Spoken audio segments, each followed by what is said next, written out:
26% का टैरिफ छोटी मोटी बात नहीं होती।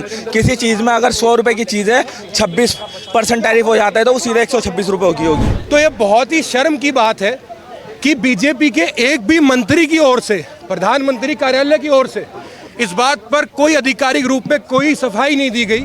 देखो, बीजेपी हिंदुस्तान के अंदर कोई भी काम करती है तो वो अपने पर्सनल बेनिफिट के लिए कर रही है। पूरा कांग्रेस पार्टी और जितना इंडिया ब्लॉक है वो इसको अपोज करेगा। एक तरफ नरेंद्र मोदी जी जाके प्रचार करते ट्रंप के लिए कि अब की बार ट्रंप सरकार, वोट मांगते उनके नाम पे, उनके इलेक्शन एजेंट बन के काम करते हैं। तो ये बहुत ही शर्म की बात है कि बीजेपी के एक भी मंत्री की ओर से, प्रधानमंत्री कार्यालय की ओर से इस बात पर कोई आधिकारिक रूप में कोई सफाई नहीं दी गई कि ऐसा कुछ हुआ तो भारत की प्रक्रिया क्या है। आज भारत देश इतना दबा हुआ और डरा हुआ महसूस क्यों कर रहा है? क्योंकि इतनी कमजोर सरकार यहाँ पर है जिनसे जवाब देते हुए नहीं बन रहा। इसीलिए आज यूथ कांग्रेस ने यहाँ पर उरी में कार्रवाई की थी, आप इसको कमजोर बता रहे हैं।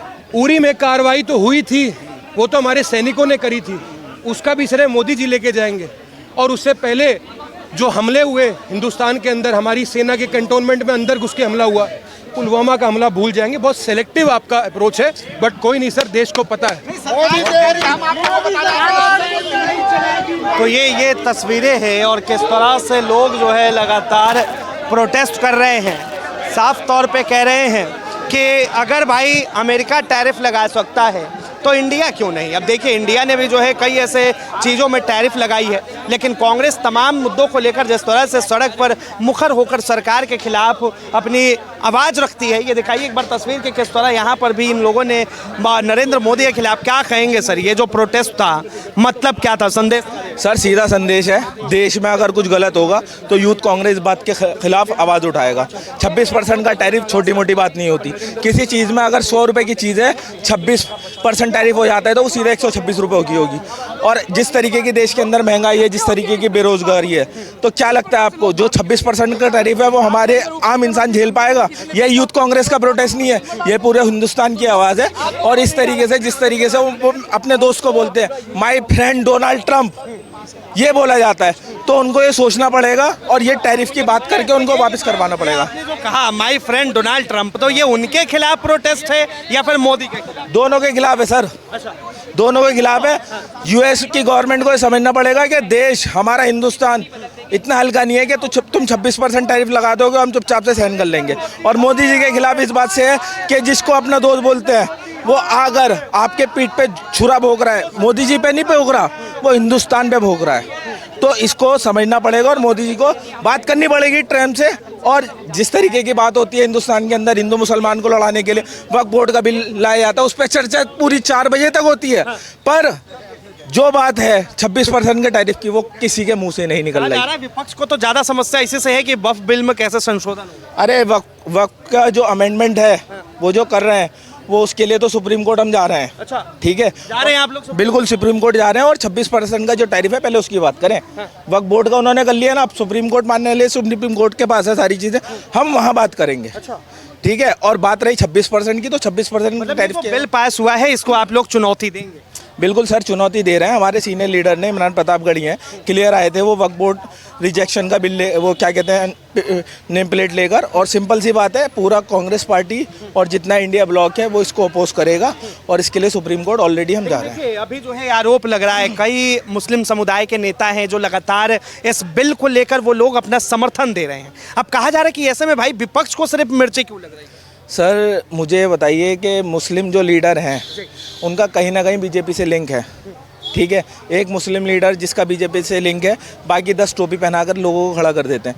पहले पता तो करो उनकी आइडेंटिटी, वो टोपी पहनाने वाले वो हैं कौन, किस रिलीजन से ताल्लुक़ रखते हैं। तो सिंपल सी बात है, वक्फ बोर्ड का जो बिल है वो सिर्फ मुसलमानों के लिए नहीं है, ये इंडियन कॉन्स्टिट्यूशन के जितने भी हमारी धारा जितने भी हैं कॉन्स्टिट्यूशन उनके खिलाफ बात है। तो इसके लिए सिंपल सी बात है, जब कानूनी लड़ाई होती है तो वो सुप्रीम कोर्ट में हमारी लड़ाई है। आखिरी सवाल, क्या नुकसान है इस किसके? वक्फ बिल जो पास हुआ? सर, हमारे हिंदुस्तान सभी धर्मों का देश है, चाहे इसमें जैन समुदाय हो, चाहे सिख समुदाय हो, चाहे हिंदू समुदाय हो। सिंपल सी बात है, जिस रिलीजन का जो ट्रस्ट होता है, किसी भी तरीके का अगर लॉ एंड ऑर्डर बनाया जाता है उसके अंदर सिंपल सी बात है उसी रिलीजन के बंदों को रखा जाता है। अदर रिलीजन के बंदों को आप क्यों रख रहे हैं? सिंपल सी बात है। मतलब जाहिर सी बात है कि नाराजगी आप लोगों को इसी के लेकर? नहीं, नाराज़गी हमारी इस बात को लेकर है कि जब ऑलरेडी किसी चीज़ को लेकर सुषमा स्वराज जी ने, राजनाथ सिंह जी ने और जितने भी माननीय इनके बीजेपी के पुराने लीडर्स थे, ठीक है ना, जो अब नहीं है, जिनके हम रिस्पेक्ट करते हैं, उन्होंने इस बिल को सपोर्ट करा, तो अब इस बात की अमेंडमेंट की क्या ज़रूरत पड़ गई? तुम्हें देश में रोज़गार, बेरोज़गारी और बाकी सारी चीज़ों मुद्दों पे बात करना चाहिए। चाइना हमारी ज़मीन घेरता हुआ जा रहा है। उत्तर प्रदेश के मुख्यमंत्री योगी आदित्यनाथ ने तो इस चीज़ को लेकर जो है आदेश भी जारी कर दिया कि अब जितने भी वक्फ के पास अवैध ज़मीन है उन सबका एक ब्यौरा बनाया जाए और वो जो है सरकार को रिपोर्ट। सर, वो तो खुद सोचते हैं कि पूरा वक्फ ही अवैध है।